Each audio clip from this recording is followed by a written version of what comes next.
Battle lies below. Since its surprise launch in February 2019, Apex Legends has amassed over 70 million players, and even its own pro league.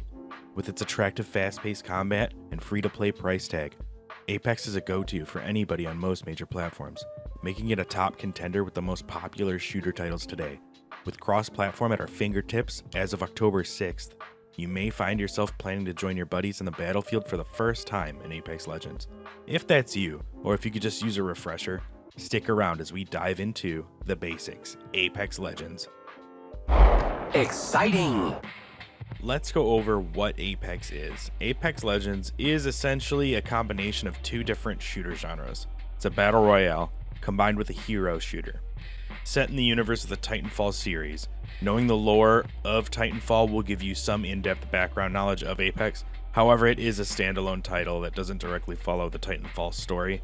So in other words, you don't have to play the first two games to understand this one. The core mechanics and rules of Apex are simple, making it easy for anyone to pick up with ease. 60 players, all in teams of 3, go head-to-head. Teams navigate a large playing field of diverse terrain, scavenge through buildings and containers for weapons, ammo, and armor, and strategically use their abilities to emerge the victor, or in this case, champions. Basically, 20 teams go in, 1 team comes out.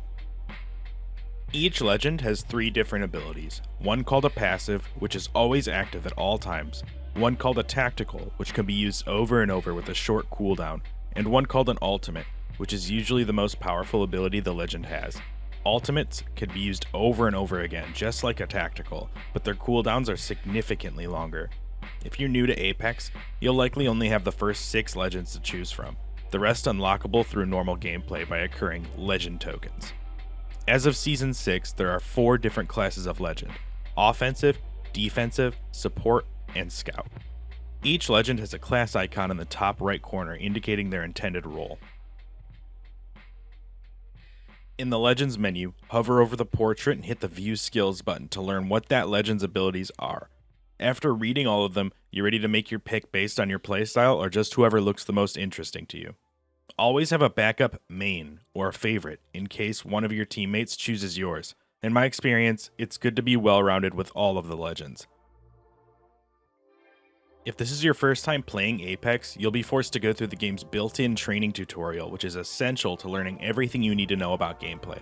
After completing training, I highly recommend spending some time in the firing range to familiarize yourself with all the different guns, ammo types, and gear in Apex.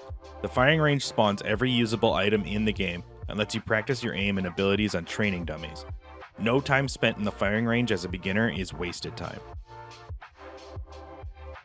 Other than training and firing range, there are 3 choices of game modes, along with any special limited time event being the 4th choice. The modes as of Season 6 are Duos, Trios, and Ranked.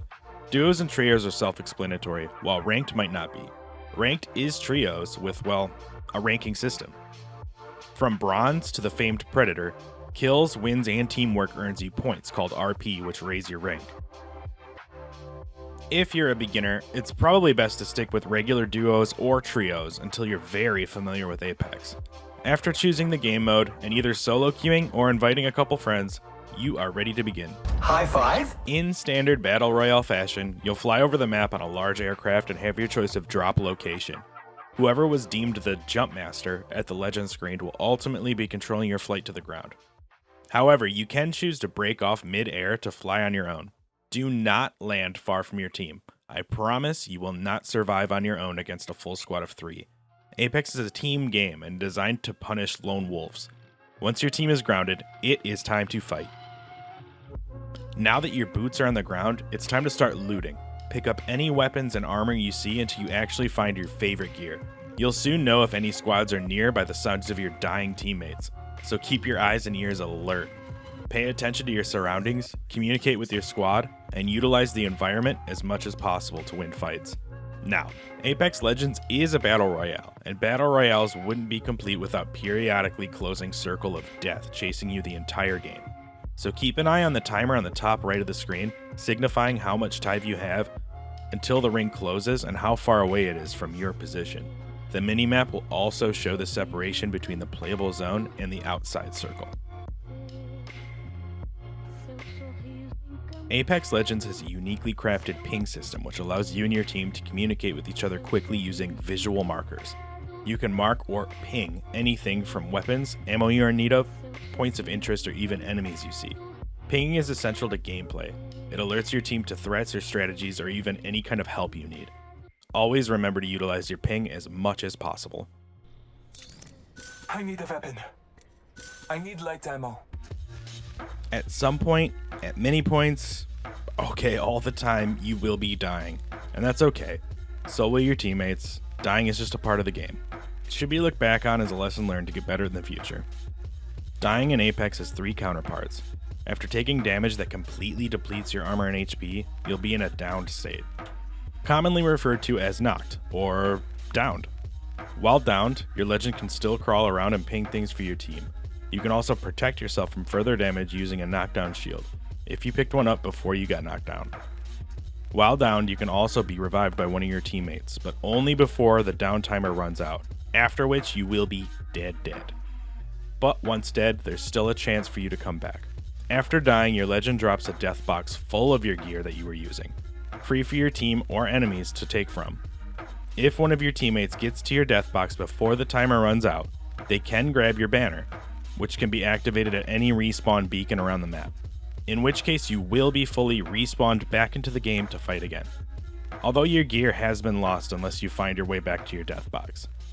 If your teammates can't get to your death box before the timer runs out, your banner cannot be grabbed and you can no longer be respawned back into the game. You'll have to sit and spectate your team to cheer them on as they try to win without you. Tell Death I said hello. If you happen to outlive every squad in the game, no matter how many kills you do or don't have, you will be crowned the champions. Wins, just like many other stats in the game, can get tracked and used on your legend card, given you've unlocked the use of that stat. If there's one piece of wisdom to send you off with, it's that Apex Legends is always about teamwork in the end. No matter how good you are at gunfights or how well you know the map, the best experience you'll have is with a full squad who is constantly communicating. Never leave your team to wander off alone, and never neglect a teammate in need. After all, 3 guns are better than 1. If you found this video helpful at all, and or you are just a cool, awesome person, please tap that like button and subscribe to my channel for future videos. I want to thank you again for watching. I stream 3 to 4 days a week on twitch.tv/gritsandgravy. Come see me over there if you want to connect off YouTube. We have a good time. We got a gang. We have tons of fun. Again, thanks for watching. Until next time, stay gravy.